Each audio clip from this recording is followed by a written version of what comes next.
परम पूज्य साहिब जी, वंदनीय संत समाज, सम्मानीय भक्त सज्जनों, शक्ति भक्ति के स्रोत, ममता में माताओं और प्यारे प्यारे बच्चों, साहिब जी के द्वारा मेरे लिए भी आज्ञा हुई है। आज्ञा पालन आप सभी के समक्ष सदगुरु कबीर साहिब जी की साखी के धार पर कुछ निवेदन। सदगुरु कबीर साहिब जी कहते हैं, आपन कर्म न मेटो जाई, कर्म कलिखा मिटे धो कैसे, जो युग कोटि सराय। अर्थात सदगुरु कबीर साहिब जी कहते हैं कि मनुष्य जो है कर्म करने में तो स्वतंत्र है, परंतु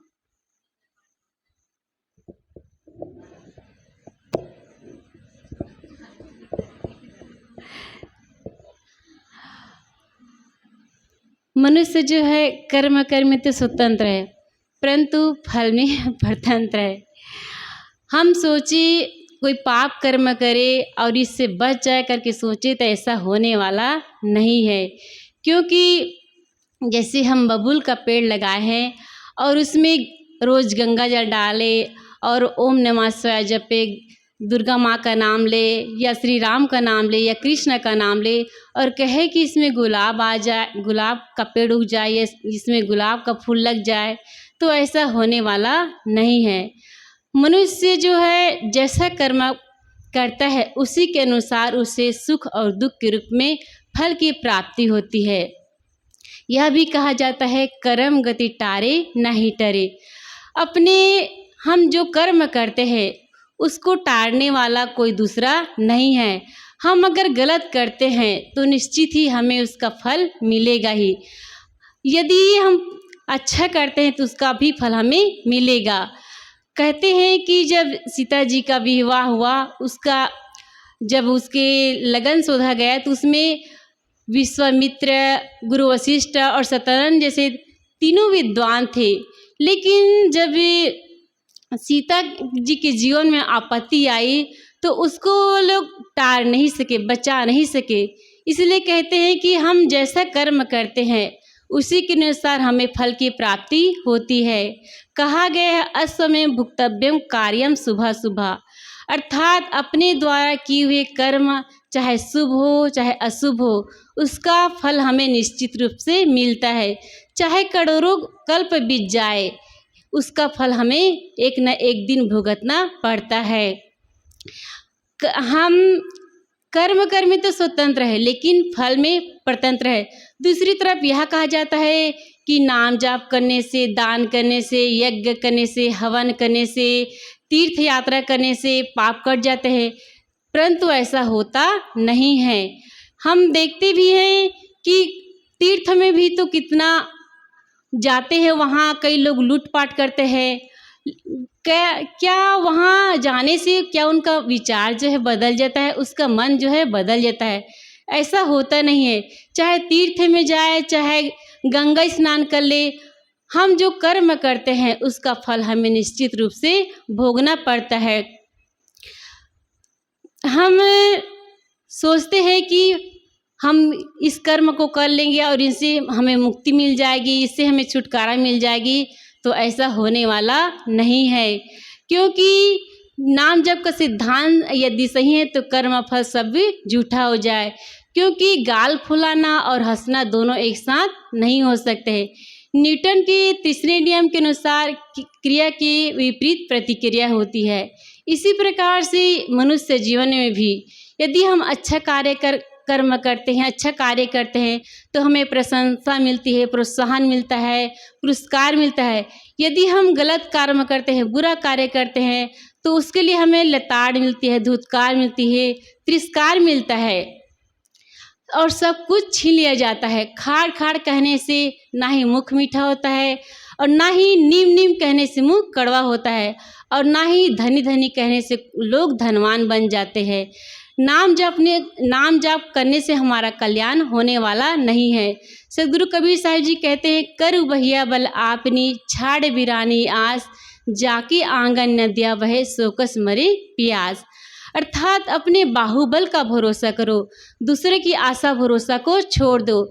जो व्यक्ति अपने बाहुबल का भरोसा करता है, अपनी काम स्वयं करता है, उसका कार्य जल्दी होता है और वही प्रगति करता है।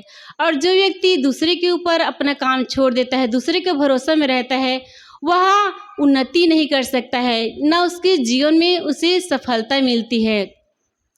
जो अपनी मदद खुद करता है उसकी मदद ईश्वर भी करता है।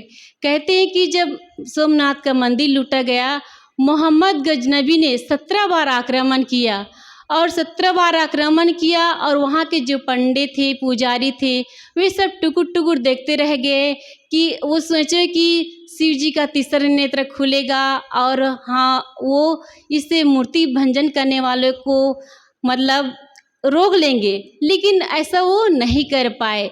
इसी प्रकार से पश्चिम बंगाल में बख्तियार खिलजी ने जब वहाँ के राज्य को हथियाया तो वहाँ के राजा द्वारा जप तप दान यज्ञ हवन किया गया, लेकिन वो अपने राज्य को बचा नहीं सके। कहा जाता है हिंदू धर्म में 33 करोड़ देवता बताया जाता है और मानते भी है, लेकिन जब कसाई द्वारा गाय का गर्दन काटा जाता है तब एक भी देवता ऐसा नहीं होता है कि उस गाय को गर्दन को कटने से बचा ले। यदि वह अपने आत्मबल के अनुसार भागने में सफल हो जाए तो भले ही उसकी गर्दन कटने से वह बच जाती है। संस्कृत में एक श्लोक आया है, उद्यमेन ही सिद्ध्यन्ति कार्याणि न च मनोरथा न ही सिंहस्य प्रसति मुखे मृगा। अर्थात उद्यम पुरुषार्थ करने से ही कार्य सिद्ध होता है, ना कि सोचने मात्र से। यदि सोचने से कार्य सिद्ध होता तो ऐसा होने वाला नहीं है। राष्ट्रकवि मैथिली शरण गुप्त जी ने बहुत ही सुंदर कहा है, कुछ काम करो, कुछ काम करो, जग में रहकर कुछ काम करो, यह जीवन व्यर्थ न हो, यह जीवन कहो किस जिससे यह व्यर्थ न हो। अर्थात हमें कुछ कार्य करने के लिए प्रेरणा देती है। हम जब तक हमें कुछ काम नहीं करेंगे, कुछ कार्य नहीं करेंगे, तब तक हमें सफलता नहीं मिल सकती है। हिंदी वर्णमाला का व्यंजन जो है क अक्षर से शुरू होता है, अर्थात क का मतलब होता है कार्य, अर्थात हमें वह कार्य करने की प्रेरणा देती है। और इंग्लिश वर्णमाला ए से शुरू होता है, जिसका मतलब होता है एक्शन, अर्थात संसार में वही प्राणी उन्नति करता है जो कार्य करता है। उपनिषद में भी कहा गया है, नायात्मा बलहीने लभ्य, अर्थात पुरुषार्थहीन जो है व्यक्ति जो है आत्मलाभ नहीं कर सकता है। इसलिए हम सबको चाहिए कि हम अपने जीवन में कार्य करें, क्योंकि जब तक हम किसी काम को करेंगे नहीं और मात्र सोचे कि हमसे ये हो जाएगा, तो ऐसा होने वाला नहीं है। किसी ने कितना सुंदर कहा है, खुदी को कर इतना बुलंद कि हर तहदीर से पहले खुदा बंदर से पूछे बता तेरी रजा क्या है। अर्थात हिम्मती मर्दा तो मर्दे खुदा, व्यक्ति वही उन्नतिशील है, वही प्रगति करता है जो हिम्मत करता है और खुदा पर भरोसा नहीं करता है। हम जो कार्य करते हैं अपने बलबूते करते हैं तो हमें सफलता अवश्य ही मिलती है। जीवन में जो भी हम करते हैं उसका फल हमें निश्चित रूप से मिलता है, ऐसा नहीं है कि वहाँ नहीं मिलेगा। कहते हैं कि एक बार जो है सुभान नाम की एक व्यक्ति था, वे बहुत प्रतिष्ठित थे और उस गांव में प्रतिष्ठित भी थे और उसकी प्रतिष्ठा भी थी। और वे एक दिन क्या किए, सुबह सुबह गए और पेड़ के नीचे लेटरिंग करने लगे और लेटरिंग करने लग गए और उस वही बेड़ के पीछे नीचे में पका पका बेर भी था, तो बेर को भी खाने लग गए।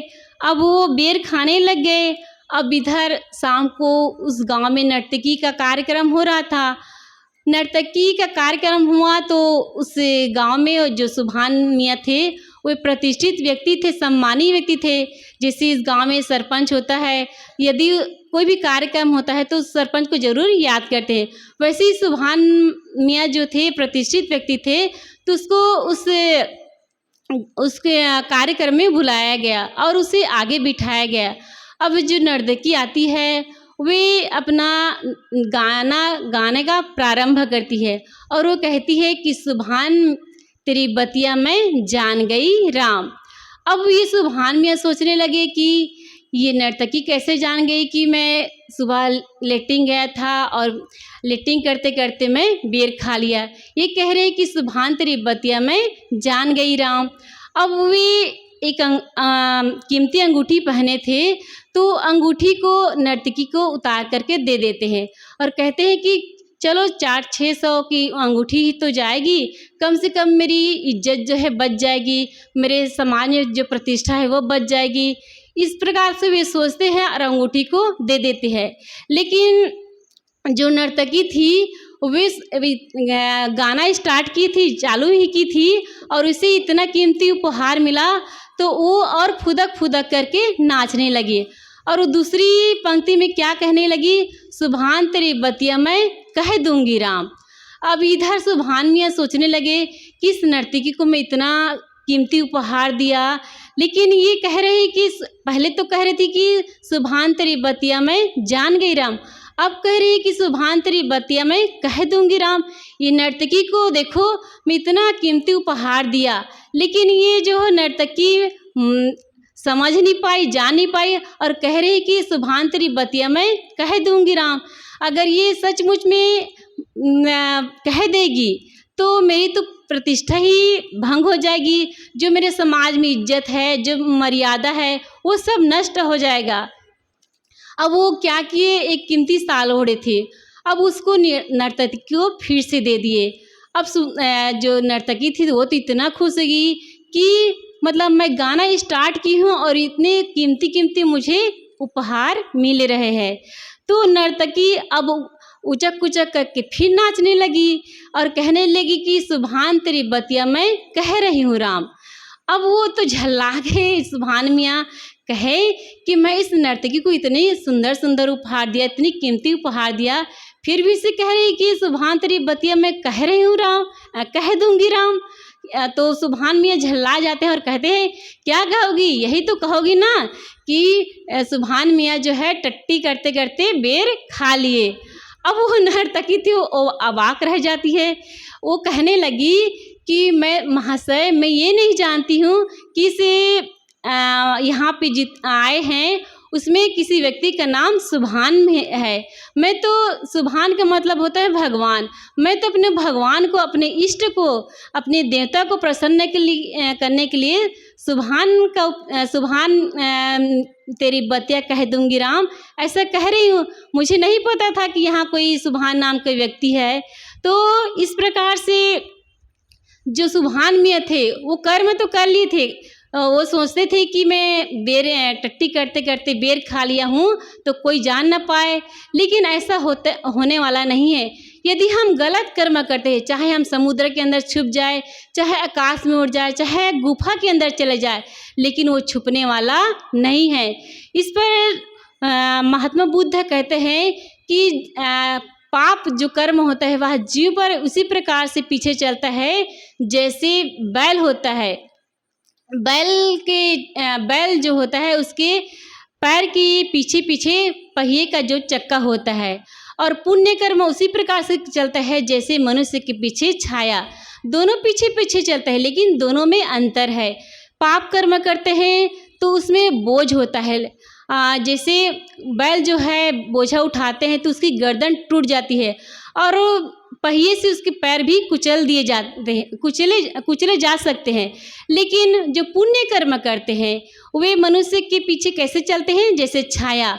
उसमें ना छाया हमारे पीछे पीछे चलता है, लेकिन हमें उसमें कोई श्रम करना नहीं पड़ता, उसमें हमें कोई मेहनत नहीं करना पड़ता है। इस प्रकार से हम देखते हैं कि हम कैसा भी कर्म करें, चाहे पुण्य कर्म करें चाहे पाप कर्म करें, उसका फल हमें निश्चित रूप से मिलता है। सदगुरु कबीर साहब जी कहते हैं कि कर्म गति टारे नहीं टरे, अर्थात हम कर्म को करने में तो स्वतंत्र है लेकिन फल में परतंत्र है। सदगुरु कबीर साहब जी ने कहा है, आपन कर्म न मेटो जाई, कर्म के लिखा मिटे धो कैसे जो युग कोटि सिराई। अर्थात अपने द्वारा किए हुए कर्म चाहे शुभ हो चाहे अशुभ हो, उसका फल हमें एक न एक दिन अवश्य मिलता ही है। इसलिए हम अपने जीवन में अच्छा कर्म करें, क्योंकि यह मानव जीवन मिला हुआ है, सोचने समझने की शक्ति भी मिली हुई है। यदि हम बुरा कर्म करेंगे तो उसका फल हमें अवश्य ही मिलेगा। हमें सुंदर जीवन मिला हुआ है तो हम ऐसा काम ना करें जिससे हमें पछताना पड़े, जिससे हमें इस संसार में फिर से दोबारा आना पड़े। इसलिए हम सबको चाहिए कि हम अपने जीवन में अच्छा कर्म करें, तभी हम अपने जीवन का कल्याण कर सकते हैं। बस इन्हीं शब्दों के साथ मैं अपनी वाणी को यहीं पे विराम देती हूँ। बोलिए सद्गुरु देव की जय, संत समाज की जय, साहिब बंदगी साहिब। अभी हम सब सुधा साहब जी से बहुत सुंदर विचार सुन रहे थे कि हमें यह जीवन मिला हुआ है तो इस जीवन में हमें कैसे कर्म करना चाहिए। यह मानव जीवन जो है कर्म करने की भूमिका है। यदि हम ऐसे आलसी बनकर बैठे रहें और सोचें कि भगवान का नाम जप करें जिससे हमारे पास धन आ जाए, ऐश्वर्य मिल जाए, तो ये सब संभव नहीं है। लेकिन आजकल के कथा वार्ता यही बताते हैं कि राम राम जपो, राधे राधे कहो तो तुम्हारी मनोकामना जो है पूर्ण हो जाएंगी। लेकिन ऐसा नहीं है। यदि ऐसा होता, राम राम कहने से ही हमें सब कुछ मिल जाता, राधे राधे कहने से ही हमें सब कुछ मिल जाता, तो जीवन में, संसार में देखा जाता है कि कितने भ्रष्टाचार, पापाचार, हत्याएं, लूट खसोट कितनी हो रही है।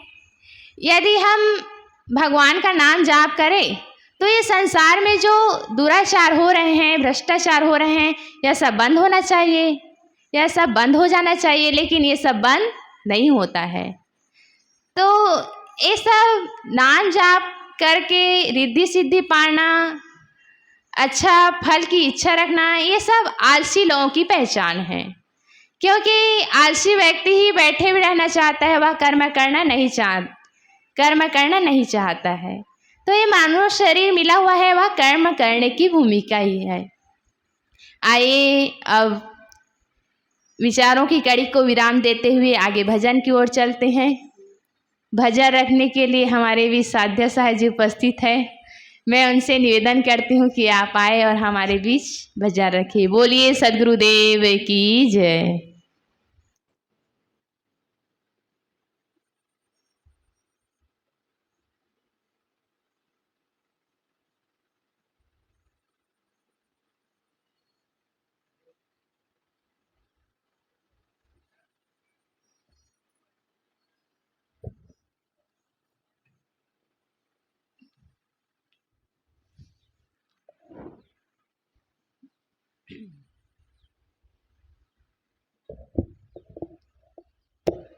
बोलिए सद्गुरुदेव की जय, संत समाज की जय, भक्त समाज की जय।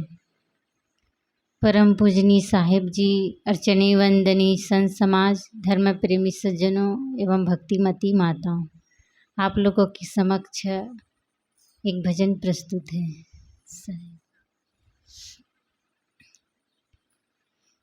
झीनी झीनी झीनी झीनी बीनी चदरिया, झीनी झीनी झीनी झीनी बीनी चदरिया, काहे के ताना काहे के भरनी, काहे के ताना काहे के भरनी, कोने तार से बीनी चदरिया, झीनी झीनी झीनी झीनी बीनी चदरिया, झीनी झीनी झीनी झीनी बीनी चदरिया, इंगेला पिंगेला ताना भरनी, इंगेला पिंगेला ताना भरनी, सुषमनी तार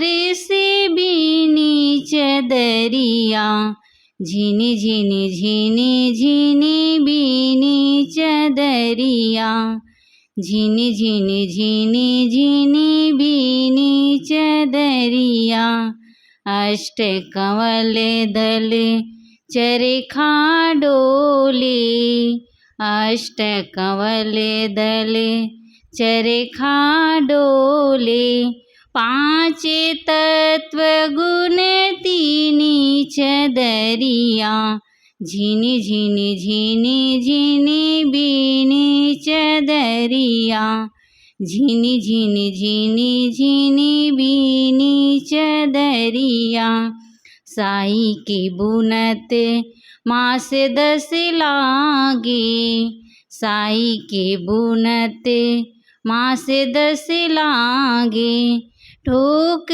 ठोक के बीनी चदरिया झिनी झिनी झिनी झिनी बीनी चदरिया झिनी झिनी झिनी झिनी बीनी चदरिया सो चादर सुर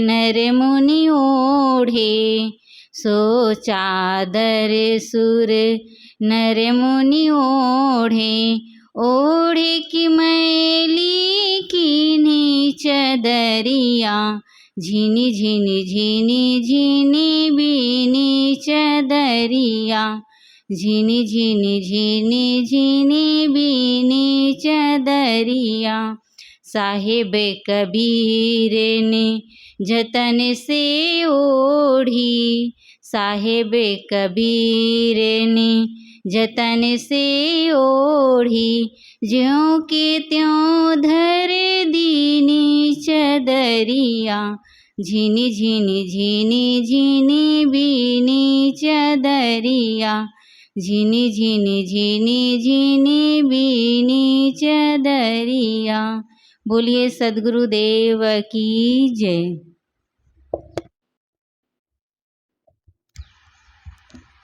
हमारे बीच श्री साहेब जी विराजमान हैं। मैं उनसे करबद्ध प्रार्थना करती हूँ कि आप अपने अमृत विचारों से हम सबों को लाभान्वित करें। बोलिए सद्गुरुदेव की जय, संत समाज की जय।